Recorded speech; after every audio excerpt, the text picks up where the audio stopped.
The results are in tonight for the Indiana primary election. Good evening and welcome to News 10 on My Fox 10. We have team coverage from across the Wabash Valley. We'll have updates from Heather Good on the race for the 43rd. Aaliyah Blackburn is standing by live in Sullivan County, and Gary Bryan is in the Bureau following a sheriff's race. But first, we start with one of the most expensive races in the country. Candidates in Indiana's U.S. Senate race have spent millions of dollars in ads. We start our election alert with this closely watched race. News 10's Rondrell Moore is following the results in the newsroom. The race for senator on this Republican seat has been a very wild one. The Republicans are hoping to gain this seat to expand their majority in the general election. So let's start. We have Mike Braun, Todd Rokita, and Luke Messer. The Associated Press has projected Mike Braun as the upset winner in this primary. Braun will face Democratic incumbent Joe Donnelly in November. And in the other chamber, we have U.S. Representative for the 8th Congressional District. Rachel Covington and Richard Moss are hoping to unseat incumbent Larry Bucshon. Larry Bucshon is leading this race at last check. William Tannous is running unopposed on the Democratic side of things. Of course, we'll continue following this very contentious race. Reporting live in the newsroom, I'm Rondrell Moore. Patrice, back to you. Now we turn to the race at the Indiana State House. There are quite a few candidates who campaign for your vote and a chance to represent you in the 43rd District. That's the seat Clyde Kersey is retiring from. News 10's Heather Good has been following this race and the issues for weeks. Heather, what's the latest? Patrice, the field of 7 is now down to 2. On the Democratic side, there are 5 candidates: Mark Byrd, Norm Loudermilk, Sylvester Edwards, Chad Overton, and Tanya Paff. Paff is the winner in that race, hoping to take the spot on the Republican ticket were Isaac Deal and Darrell Eddie Felling. Felling is the winner in that race. Both Felling and Paff say they're grateful to voters and ready for the next step.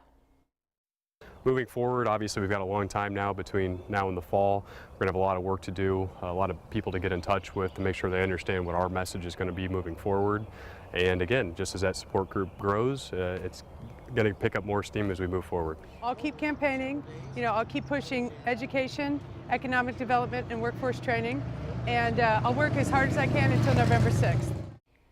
Paff and Felling say they have respect for each other and the other candidates in the primary race. They're eager to continue talking about issues impacting the 43rd District. Back to you. Sullivan County is our county with the most contested races. That's where we found News 10's Aaliyah Blackburn. Aaliyah, how did things go tonight? Here in Sullivan County, people told me they're just happy the day is over. Voters were in for quite a bit of a wait tonight at the Sullivan County Courthouse. While the polls closed at 6, voters told me it normally takes around 45 minutes until they see results. But tonight, they waited nearly 2 hours. County Clerk Peggy Goodman told me they ran into an issue with the absentee votes. That left them to reach out to not only a neighboring county, but their vendor for some help.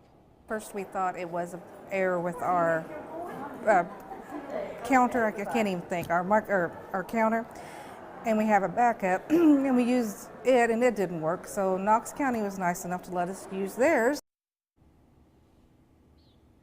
Election officials thank everyone for their patience here in Sullivan County, and despite this hiccup, they say they're ready for the fall. Reporting in Sullivan County, Aaliyah Blackburn, back to you. Here in Vigo County, the sheriff's race has gotten a bit of attention. Current Sheriff Greg Ewing cannot run for a 3rd term. On the Democratic side, hoping to take Ewing's place is current Terre Haute Police Chief John Plassey. He took this one easily with 88% of the vote. And on the flip side, Benjamin Pence came out on top over Jack Simmons. That means Pence will face Plassey in November. Another law enforcement race in the Valley tonight comes from Knox County. That's where voters are deciding on a candidate to replace Mike Morris on the Republican ticket. News 10's Gary Bryan is in Knox County tonight. He has the latest results. A committee appointed Mike Morris Knox County Sheriff in 2009. He could not run for a 3rd term. That means he needs replaced on the Republican ticket in this race. Here's a look at how things are stacking up. Doug Vantlin has secured the nomination tonight. He received 2,778 votes. Coming in second was Mike Fisher with 1,801 votes. I caught up with Vantlin, who says it's always been a goal of his to become sheriff. It's been a long road to get here, and I've had a lot of family and friends and a lot of support. But it's been a long road to get here. It's finally culminated in this. So it's good. Now, there's only one person on the Democratic ticket here in Knox County for sheriff, and that's current county coroner Brian Hagan. That wraps it up here in Knox County. I'm Gary Bryan, News 10. We are following many other local races tonight. We'll show you some others later in the show. But right now, we want to continue our coverage on